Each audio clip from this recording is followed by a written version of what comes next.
Jai Hind, dear children. I hope you all are safe at home. Today we are going to learn a new chapter, Chapter 11, Transportation in Animals and Plants. We have already studied about the nutrition and respiration in animals and plants. Living organisms need food, water and oxygen for their survival. Food is intaken and is digested in the digestive system with the help of some digestive juices. The digested food then is absorbed in the small intestine and it is to be transported to various parts of the body and should reach each and every cells. Then only cellular respiration takes place in the cells and the energy is released. And the waste molecules produced in the cells are also transported from the cells to the organs where it is to be removed from the body. Have you ever thought how these food molecules from the small intestine is transported to each and every cell? It is done with the help of another organ system called circulatory system. It consists of heart and blood vessels. The heart, blood vessels and the blood together functions to form the circulatory system. So, today we can learn about the circulatory system in humans. Have you ever tried to hear the heartbeat? If you keep your hand on your chest and observe, you can hear your heartbeat and you can see your blood vessels if you observe it on the wrist of your hand. Circulatory system is an organ system that consists of heart and blood vessels. This system helps to transport blood throughout the body. In circulatory system, we will discuss about blood vessels, heart and heartbeat. First one is blood. What happens when you get a cut on your body? Blood flows out. Then what is blood? Blood is the fluid which flows in blood vessels. Cuts or wounds from which the blood comes out. But do you know what this blood actually is? Come, let's find out.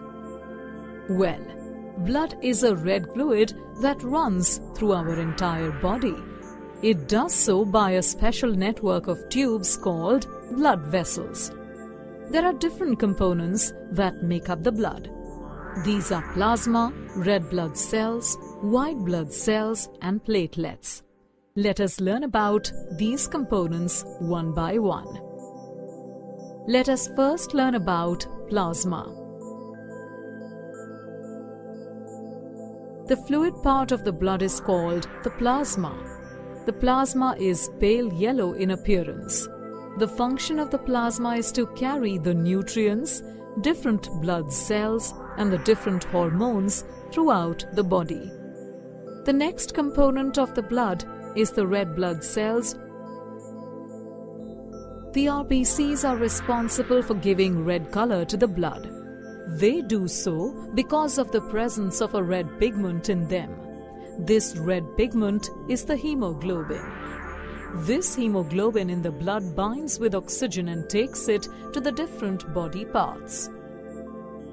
Apart from plasma and RBCs, blood also contains WBCs or the white blood cells. The function of the WBCs is to protect the body against any kind of infection. Each time a germ enters the body, it is the WBC that fights with these germs and kills them, thus preventing the infections. The last component of the blood is the platelets. You must have noticed that each time you get an injury and bleed, the bleeding stops by itself after some time. This happens because of the presence of platelets. The platelets act like a plug on the cut. Together, they form a clot at the cut and stop the bleeding. Let's recap. Blood is a red fluid that runs through our entire body. The different components of blood are plasma, red blood cells, white blood cells, and platelets. Plasma is the fluid part of the blood that carries nutrients, different blood cells, and different hormones.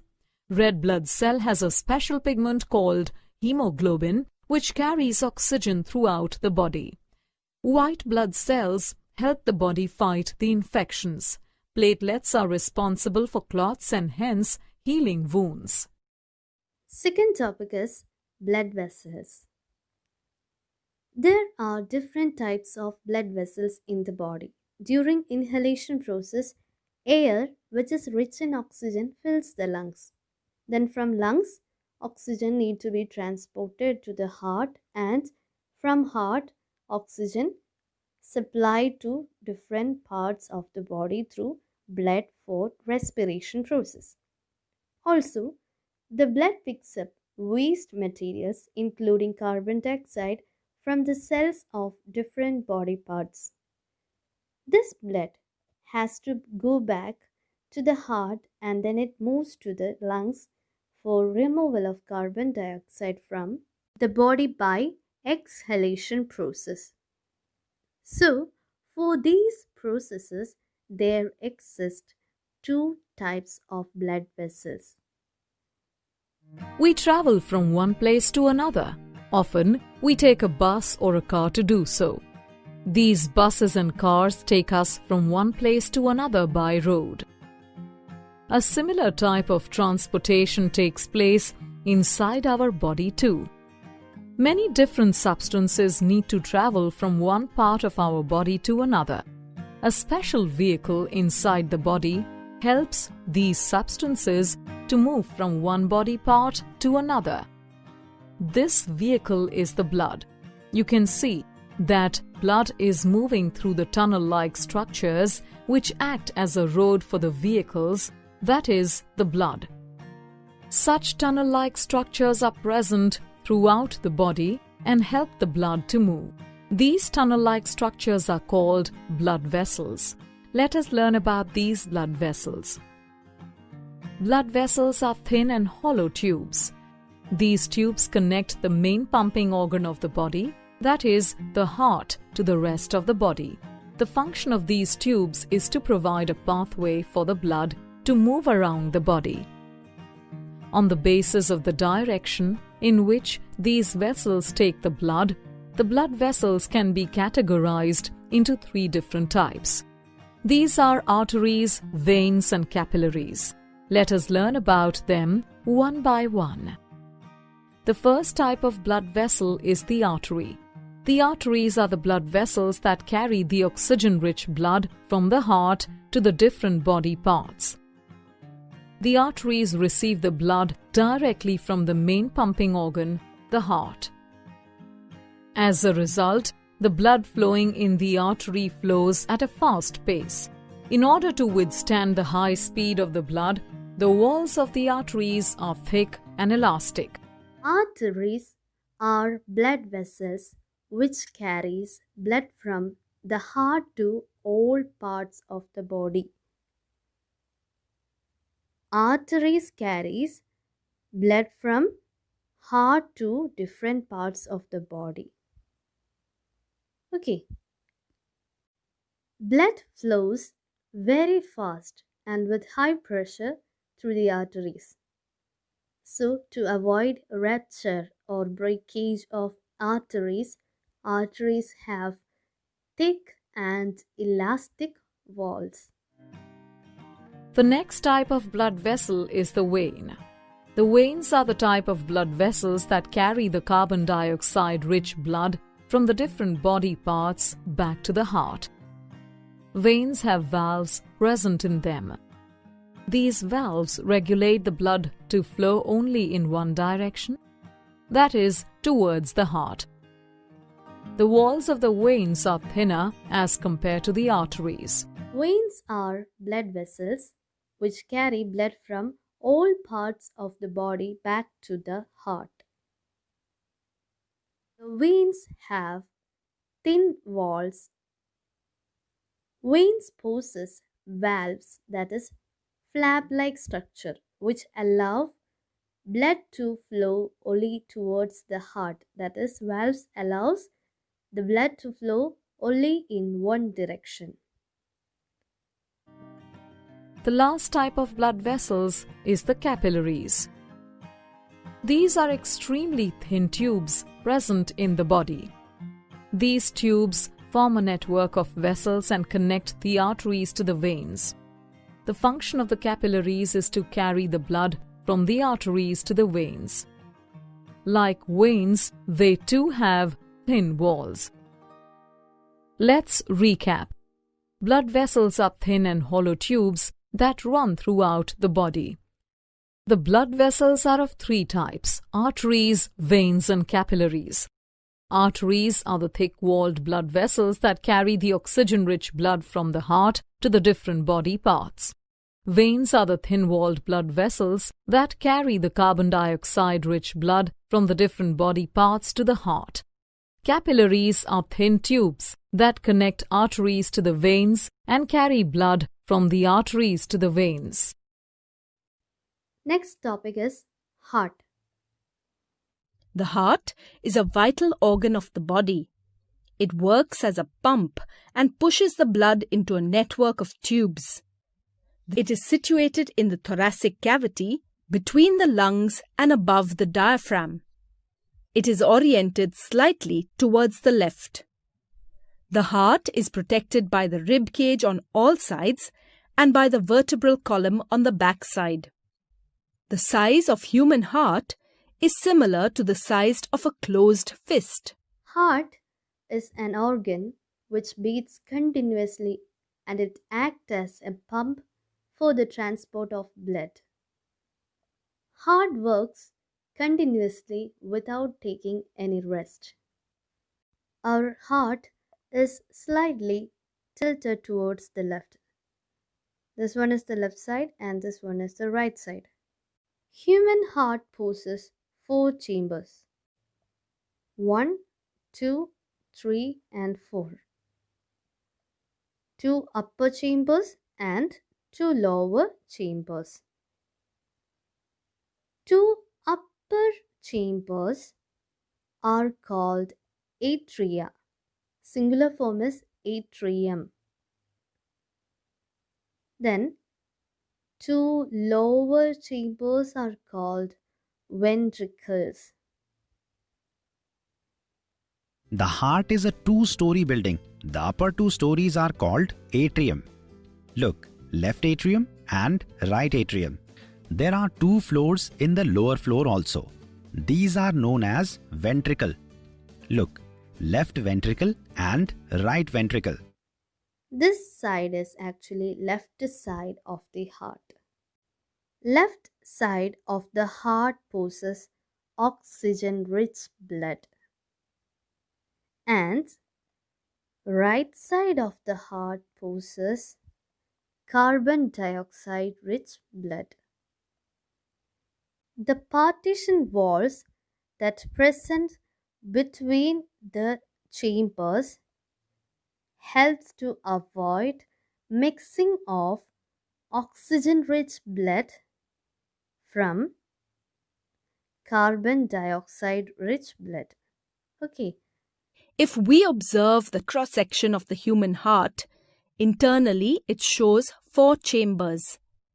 The upper 2 chambers are called right atrium and left atrium, and the lower 2 chambers are called the right ventricle and the left ventricle. Atria are thin-walled chambers, whereas the ventricles are thick-walled chambers.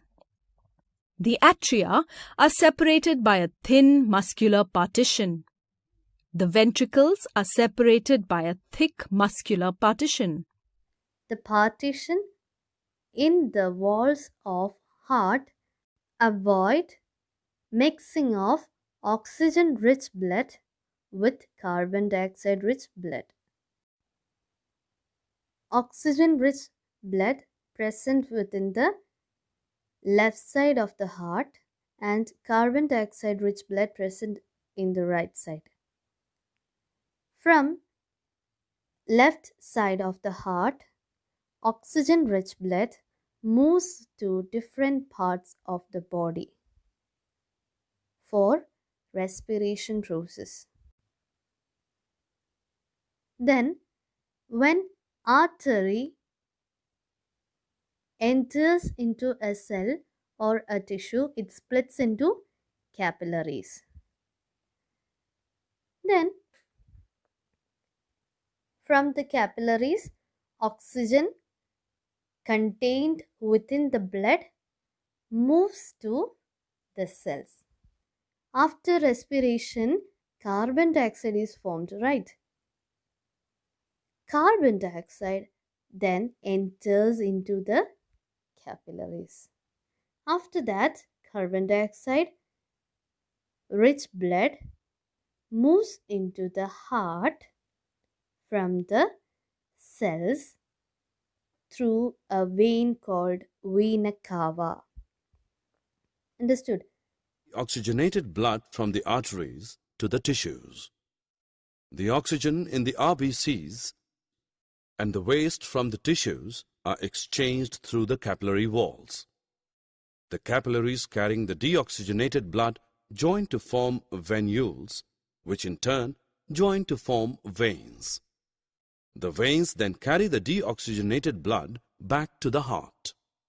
From left side of the heart, blood with oxygen enters into the cell and after exchange of gases, carbon dioxide rich blood from different parts of the body enters into the right side of the heart through vena cava. Now, right side of the heart possesses carbon dioxide rich blood. These carbon dioxide need to be transported out from the body. So for that, from right side of the heart, carbon dioxide rich blood moves into the lungs through pulmonary artery. For the removal of carbon dioxide from heart, from right side of the heart, blood moves into the lungs through pulmonary artery. Then at the same time, after inhalation process, oxygen from lungs enters into the pulmonary vein. Pulmonary vein contains blood. That blood carries oxygen from lungs and reaches left side of the heart. From lungs, oxygen rich blood enters into the left side of the heart through pulmonary vein. This is circulation. Next topic is heartbeat.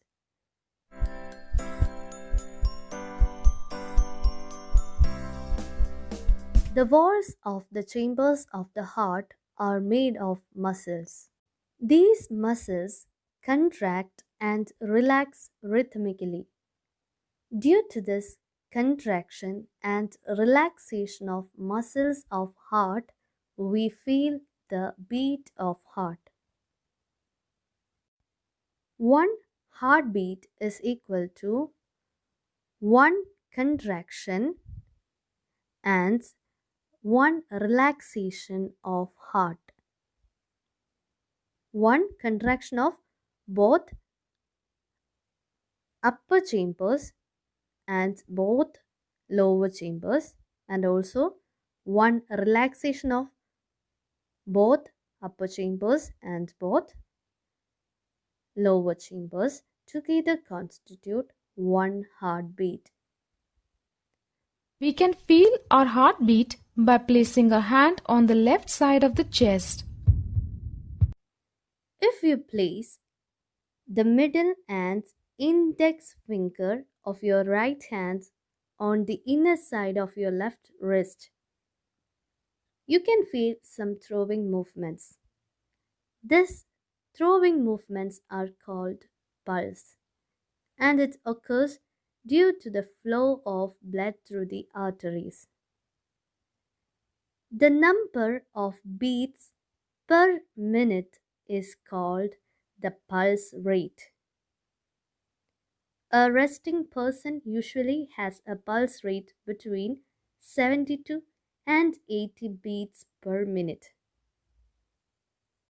We can also feel pulse in other body parts like inside the elbow, at the side of neck, etc. Heartbeat and pulse rate poses a relation. One heartbeat is equal to one contraction plus one relaxation of the heart. When our heart beats once, there forms one pulse. Each heartbeat generates one pulse in the arteries, and thus the pulse rate per minute indicates the rate of heartbeat. The rhythmic beating of the various chambers of the heart maintain circulation of blood and transport of substances to the different parts of the body. Doctors use an instrument called stethoscope to amplify the sound of the heart. They use stethoscope to hear the sound of the heart more clearly. Stethoscope poses a chest piece. This region is chest piece. The chest piece poses a sensitive diaphragm.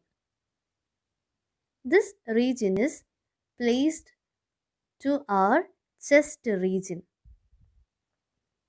Then it poses earpieces. These earpieces are inserted into the ears of the doctor. Then it also poses a tube. This tube connects chest piece and earpiece. Now, let us try to construct a model of a stethoscope with the materials that are available around us. Take a small funnel of 6 to 7 centimeter in diameter and fix a rubber tube which is about 50 centimeter long tightly on the stem of the funnel. Now, stretch a rubber sheet on the mouth of the funnel and fix it tightly with a rubber band. Put the open end of the tube in one of your ears. Place the mouth of the funnel on your chest near the heart. Now try to listen to the heartbeat carefully. We can hear thumping sound. This sound is nothing but the heartbeat. Organisms like sponges and hydra do not have blood and they do not possess any circulatory system, as They consume food and oxygen from the water in which they live. The water enters into their body, carries food for their need, and also carry oxygen for respiration. Then, from the body, waste materials are removed out through the water that is living out of their body. Thus, these animals do not need a circulatory fluid like the blood. Blood donation. Hundreds of people die due to unavailability of blood. Voluntary blood donation is harmless and painless and can save precious lives. Blood can be donated at hospitals and other places authorized by the government. Donated blood are stored with special care in blood banks. The English physician William Harvey discovered the circulation of blood. The current opinion in those days was that blood oscillates in the vessels of the body. For his views, Harvey was ridiculed and was called circulator. He lost most of his patients. However, before he died, Harvey's idea about circulation was generally accepted as a biological fact. Now, let us study how to draw the structure of a heart easily.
So children, in this video we have learned about the blood, components of blood, three types of blood vessels, that is arteries, veins and blood capillaries, structure of heart, functioning of heart, heartbeat and pulse rate, and how to construct a stethoscope using waste materials, etc.